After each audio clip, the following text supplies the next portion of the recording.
Shalom adik-adik Victory Kids dimanapun kalian berada. Nah, hari ini kita mau beribadah kembali dengan tema Hari Kebangkitan Tuhan Yesus. Tapi sebelum itu, yuk kita mau berdoa terlebih dahulu. Tuhan, terima kasih untuk hari ini Tuhan, untuk sepanjang minggu ini Engkau telah memberi kami kesehatan dan juga Engkau telah memberi berkat buat kami Tuhan. Tuhan, sebentar lagi kami akan memulai ibadah kami mau memuji, memuliakan nama-Mu. Terima kasih Tuhan Yesus, dalam nama Tuhan Yesus, haleluya, amin. Selamat memuji Tuhan.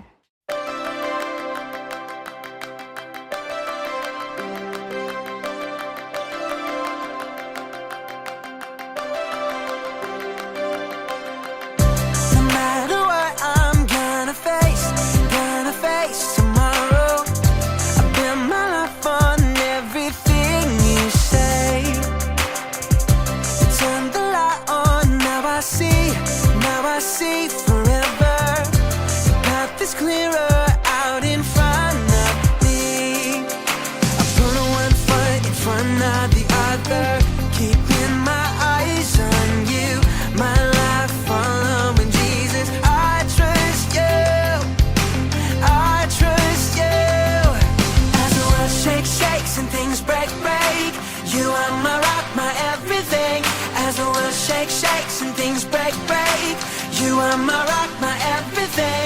As the world shakes, shakes and things break, break. You are my rock, my everything. As the world shakes, shakes and things break, break. You are my rock, my everything.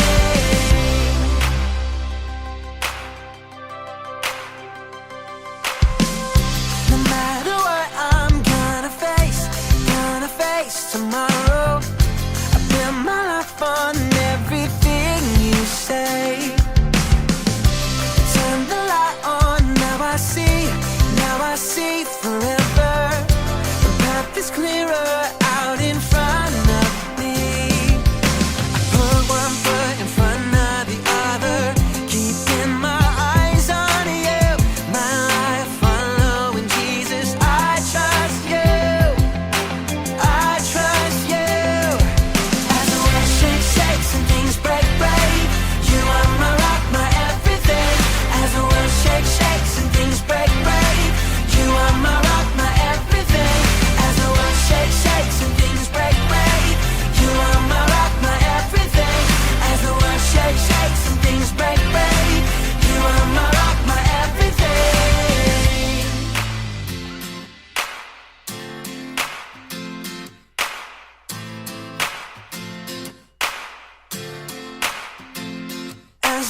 Nah adik-adik, kita sudah selesai menyanyi, memuji, dan memuliakan nama Tuhan. Sekarang kita mau mempersiapkan hati kita untuk mendengarkan firman Tuhan. Yuk semuanya kita berdoa.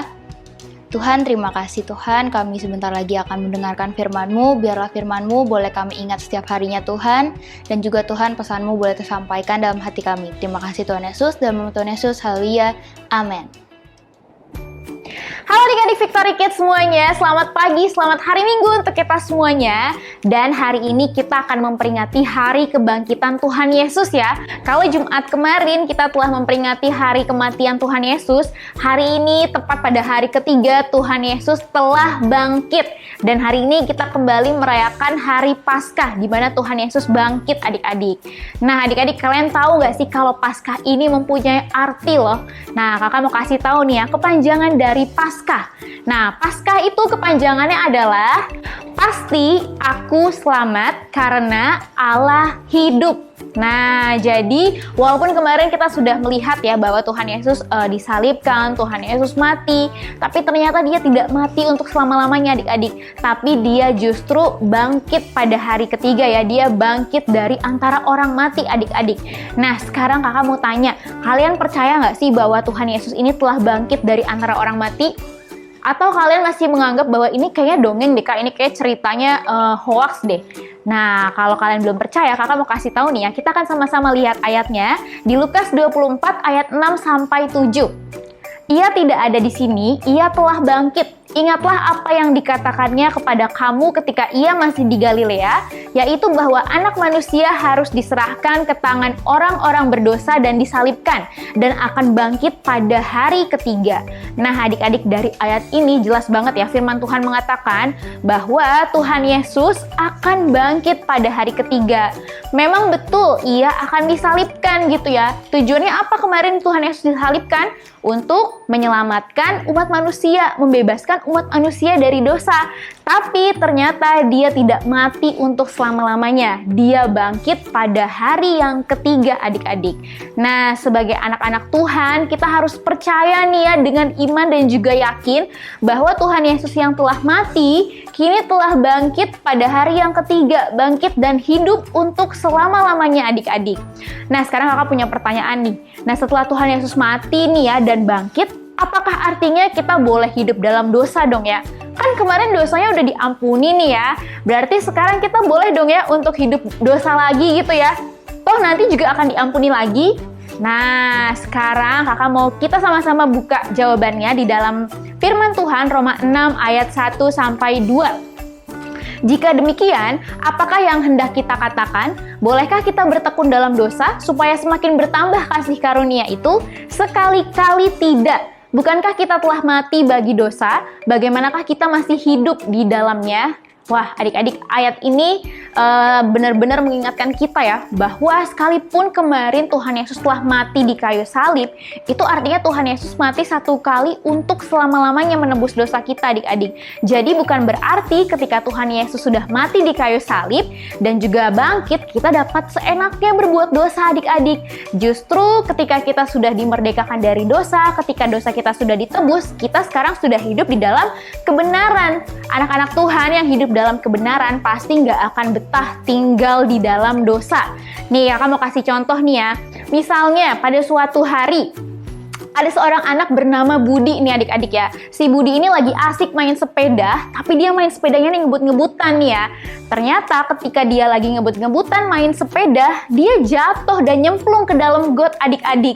Wah, kalian bisa bayangin ya, si Budi ini jatuh ke dalam got, berarti badannya jadi kotor, jadi bau, bahkan kakinya sampai terluka adik-adik.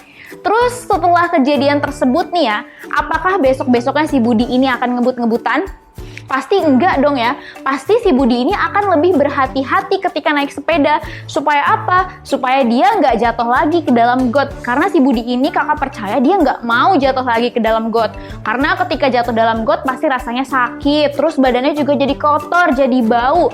Otomatis si Budi ini akan lebih berhati-hati untuk naik sepeda. Nah, begitupun dengan kita sebagai anak-anak Tuhan adik-adik. Ketika mungkin dulu kita pernah melakukan kesalahan, kita pernah berbuat dosa gitu ya, kita pasti nggak akan lagi mau mengulang kesalahan yang sama. Tapi justru kita akan lebih berhati-hati, dan kita akan hidup dalam kebenaran. Kita akan kembali kepada Tuhan, kita akan bertobat. Nggak lagi deh mau berbuat dosa lagi. Misalnya aku kemarin udah nyontek nih Kak, terus ketahuan sama guru. Aduh, malu banget nih rasanya ya. Dihukum, terus juga dipermalukan sama teman-teman. Terus akhirnya lewat kejadian itu, kalian kembali bertobat dan tidak mengulangi lagi. Kalian tidak mencontek lagi. Nah, itu artinya kita hidup dalam kebenaran. Kita bisa saja jatuh dalam dosa, tapi kita tidak akan kuat, tidak akan mau tinggal di dalam dosa, adik-adik. Dan hari ini kakak mau mengingatkan kita, untuk kita sama-sama juga menyadari dan mengingat kembali bahwa Yesus itu sudah mati karena dosa manusia, dan kini telah bangkit untuk menyelamatkan hidup kita, adik-adik. Dan karena kematiannya serta kebangkitan Tuhan Yesus, kita tidak lagi menjadi orang berdosa. Namun hari ini kita menjadi orang benar.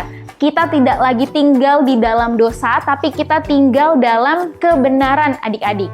Nah, di sini kakak mau kasih ayat terakhir untuk kita semua sama-sama pelajari dan juga sama-sama untuk kita ingat kembali, adik-adik, di Roma 6 ayat 6. Karena kita tahu bahwa manusia lama kita telah turut disalibkan supaya tubuh dosa kita hilang kuasanya, agar jangan kita menghambakan diri lagi kepada dosa. Wah, adik-adik, ayat pagi hari ini benar-benar mengingatkan kita ya, bahwa manusia lama kita telah turut disalibkan bersama dengan Tuhan Yesus. Itu artinya dosa tidak lagi berkuasa dalam hidup kita, adik-adik. Tetapi kita sekarang sudah menjadi orang benar dan kita tidak lagi menjadi hamba dosa, adik-adik. Kalau hari ini mungkin kita pernah melakukan dosa atau melakukan kesalahan, hari ini kembali kita mau berkomitmen untuk sama-sama ke depannya kita mau hidup dalam kebenaran, dan kita juga mau kembali kepada Tuhan. Kita bertobat dari kehidupan lama kita kepada kehidupan baru, kehidupan yang merdeka dari dosa, adik-adik. Dan mungkin itu saja firman Tuhan yang kakak sampaikan pada pagi hari ini. Sampai ketemu minggu depan. Tuhan Yesus memberkati. Nah, adik-adik, gimana nih firman hari ini? Pasti semuanya kita bisa terima ya pesan Tuhan hari ini. Nah, sekarang kita mau memberi persembahan, minta tolong untuk papa mamanya untuk mempersiapkan persembahan, dan kita mau berdoa untuk persembahan. Tuhan, terima kasih Tuhan, sekarang kami mau memberi persembahan, kiranya Tuhan Kau menerima persembahan kami, dan juga itu boleh berguna Tuhan. Terima kasih Tuhan Yesus, dan dalam nama Tuhan Yesus, haleluya, amin. Selamat memberi!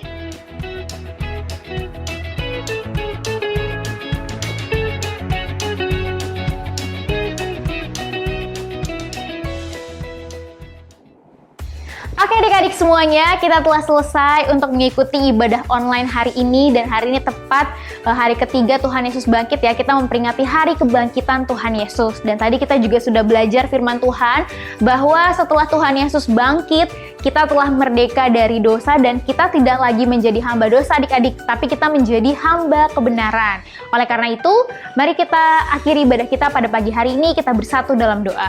Bapa yang baik, terima kasih ya Tuhan untuk penebusan-Mu di kayu salib, dan hari ini Tuhan Kau telah bangkit ya Tuhan dari antara orang mati Tuhan. Kami percaya ya Tuhan bahwa setiap kami anak-anak-Mu, kami tidak lagi tinggal dalam dosa Tuhan, tapi kami hidup dalam kebenaran ya Tuhan. Ajar kami Tuhan setiap hari untuk kami boleh melakukan seturut dengan yang Engkau kehendaki Tuhan, dan kami mau sungguh-sungguh Tuhan untuk hidup dalam kebenaran ya Tuhan. Terima kasih ya Bapa, Engkau berkati setiap anak-anak-Mu yang menyaksikan ibadah ini Tuhan secara online ya Bapa. Biarlah hamba-Mu melepaskan berkat Tuhan untuk kepada anak-anak-Mu Bapa. Di dalam nama Tuhan Yesus kami sudah berdoa dan mengucap syukur. Haleluya. Amin. Selamat hari Minggu. Tuhan Yesus memberkati.